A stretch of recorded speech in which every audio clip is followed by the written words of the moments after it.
Indie horror is exploding. So let's talk to the filmmakers behind the Weedhacker Massacre. Hey, gentlemen. Thanks for joining me. Ray Spivey, Allen Danziger, the filmmakers behind the Weedhacker. Let's talk about your film. Wait a sec, the Weedhacker. It's the Weedhacker Massacre. I gotta get that right. How did this project come about? Well, Alan and I have been friends for about 5 years. As you know, he is the horror icon from the Texas Chainsaw Massacre. And when Alan was very young, he had quite the head of hair. It was a fro, super fro. And we laughed about how invulnerable that could make a character like that. And we kind of got started, and you had some ideas, and I started writing. Yeah, I thought that my hair back then could stop a bullet, and it just went on from there. Well, not a chainsaw or a weed hacker, but it seems like that's one of the things that's fun about indie horror is what can be used as a device to, well, kill people. Let's be honest. I always enjoy that either in a video game when you get like various tools or weapons. Like, what would it be like if that went in someone's head? You know, Sure. you have, is that what went into this, like coming up with just bizarre ways that people could meet their end, so to speak? Yeah, I think that's the toughest part about all this is you want to stand out, and your kills, you want them to be very different. And Right. I think the idea that we had a three-pronged blade attached to a weed hacker was a great way to dispatch people. And of course, heads will roll. And we They have did. and we have one of the scenes is one of your favorites, right? The Jersey Mike's Oh yeah, I mean, one of the kills will remind you of being at Jersey Mike's with the meat slicer. with the meat slicer and getting a sub there. Oh my God. It's one of those things like having done yard work, like I especially remember when I was a kid making money doing yard work, you'd always think about something horrible could happen with this. So, I mean, it's, I guess, building on our fears during doing yard work. Let's take a look at the trailer for the movie, and then we'll talk about it on the end here. This is actually from our Film Threat Trailers channel.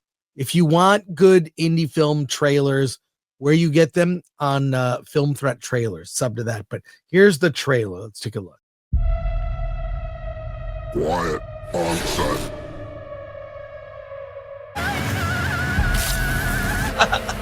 Cut!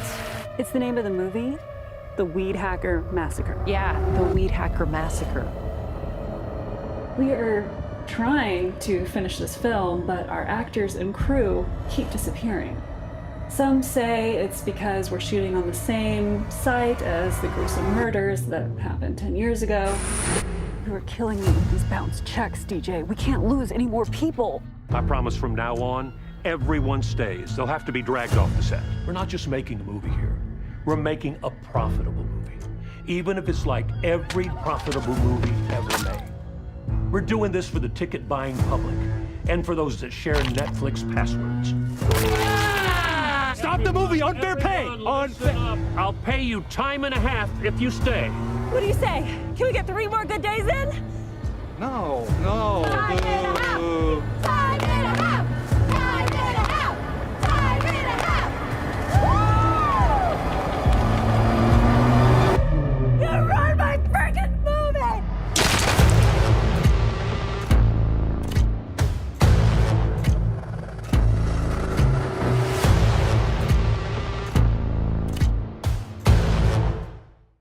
Nice, gentlemen.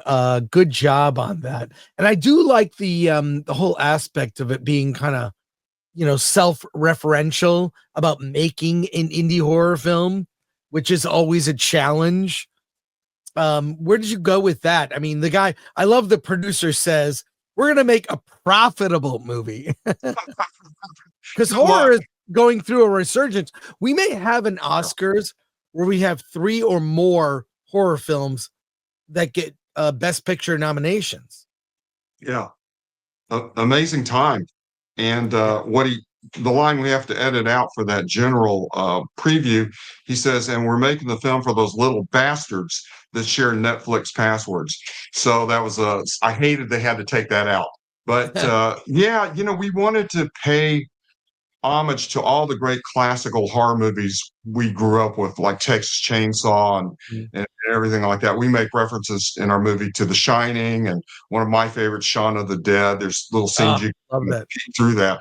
But also, Allen was on Texas Chainsaw Massacre, really was an indie film at the time. And so I think that kind of started the spirit. But, we wanted to kind of delve into those problems you have, how hard it is to make an indie film. And you know this more than anybody, Chris. You're always the supporter of indie film, but money runs out, actors don't show up, the food's crummy, on and on and on. And we had some fun with it. So many of our actors had lived through those things, so they were great at playing those roles. And one thing about Texas Chainsaw, what's great about that film, first of all, one of the greatest titles ever for a movie, but also it's like what you don't see. That movie, if you go back and watch it, there's a lot of tight close-up, there's a lot of sound. Like what was used in that film was it messed with your head because it used your imagination. And now with digital effects, we see too much, but I noticed the film is mostly practical effects. Can you talk about we practical? We wanted it to fit the tone of the movie, the fact that this was a cheap film that those people making the movie within the movie could not afford special effects. So we went with the practical effects. I know you had such a great experience with practical effects on Chainsaw, including the smell, right? It was awful. You know what I mean? You had rotting bones, you had rotting meat, you had rotting costumes. Gunnar wore the same costume for about 4 or 5 weeks, and I kiddingly said all the Febreze in the world couldn't get the stench out of that costume. Oh my God. But no air conditioning in the van. No. The windows up, no AC, and Toby, I think, smoking a cigar a la Eric von Stroheim. Oh my God. Well, that probably smelled better under the circumstances, but Bruce Campbell famously slept in his makeup. It was like too much a pain in the ass to take off. Yeah. So he slept in his makeup. He was all sticky. So I love stories of like these classic movies like Texas Chainsaw or Evil Dead and what they went through. It's so it's such a struggle. Did you have those kind of struggles on Weedhacker Massacre? Well, we did, but I think Allen felt like it was a much more fun set than Chainsaw but we had so many people, and I blame the writer for that.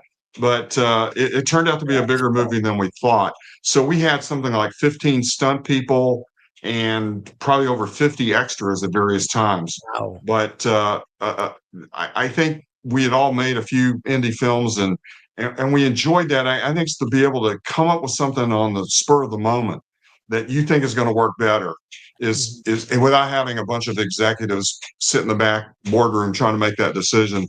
That's what indie films are all about. We love that part. Yeah, well, indie film, a lot of times, when you're trying to make the day, get your pages, you got to go run and gun. You have to have creative solutions. I mean, even movies like the famous story about Raiders of the Lost Ark, when Harrison Ford just shot the guy with the sword. I mean, there was an elaborate planned fight sequence, and Harrison Ford just suggested, because he had the flu. I mean, he was sick. How about I just shoot him? And it's creative. Did you have moments on the set of like, this isn't working, how about we try this? Let's do that. And that's what's also, indie film is not corporate, right? It's spontaneous creativity. Tell me about like moments like that on when you were making the film. Well, I guess I could go back to the fight scene at the very end, a huge fight scene. And it was 2 a.m, freezing, end of a long day. It was our last day of principal photography. Everybody's hating all of us, Al and me and the director, for making them be out there. And of course, we're trying to do this elaborate choreographed fight scene with one continuous shot, and it wasn't working. You couldn't get the timing sometimes of the stunt people coming in and out and everything like that. And then suddenly it did work, and we were able to then stop to certain breaks that we wanted, where we were going to put in individual gags so we could do a cut. That was great. But Parrish Randall, who is one of our favorites in there, plays Digger Gunner. Parrish had hurt his back, right? And he was in such pain, we literally had to hold him up so he could finish his scene where he meets his demise. And again, we felt so bad for him, but he wanted to keep doing it. You wouldn't find that, I don't think, in Hollywood. You know, and Chris, the iconic scene in Chainsaw where Pam goes up to the house and she goes from the swing, the suit said you can't do that shot. It wasn't in the what do you call it, the script or drawing boards. And Toby and Daniel, unbeknownst to us, had gotten some drug money. And so they knew they could shoot that. And they said, well, if you fire us, you fire us, but we're doing that shot. And that shot now is iconic. And what I heard was that Oliver Stone hired Ed Neal for his movie about Kennedy, and just to find out how that shot was done. So there's the weed capital of Texas, and then there's drug money that helped make that scene happen. Now I notice you have Buffalo 8 who's releasing the film. Is it out and available? How can people see it? Yeah, we're on a ton of digital platforms, mainly Tubi and Amazon Prime. And we are just getting great reviews and compliments about the movie. I think it hits that spot of, if you're just home and you want to get some friends together and watch a comedy that's got a little bit of horror in it, it's the perfect recipe. And of course, it's got the horror icon of all time, Allen Danziger, in it at age 83, and he's still kicking along. Wow. Gentlemen, Allen, Ray, thank you so much for joining me. Congrats on the film. The Weedhacker Massacre is on Tubi, and I assume all VOD platforms you can find it. Yeah. Congrats. Come back when you have another film. I appreciate it. We will. Thank you very much. And the tagline is, once you stop laughing, you'll start screaming. Great one. All right. Take care, gentlemen. Thanks so much.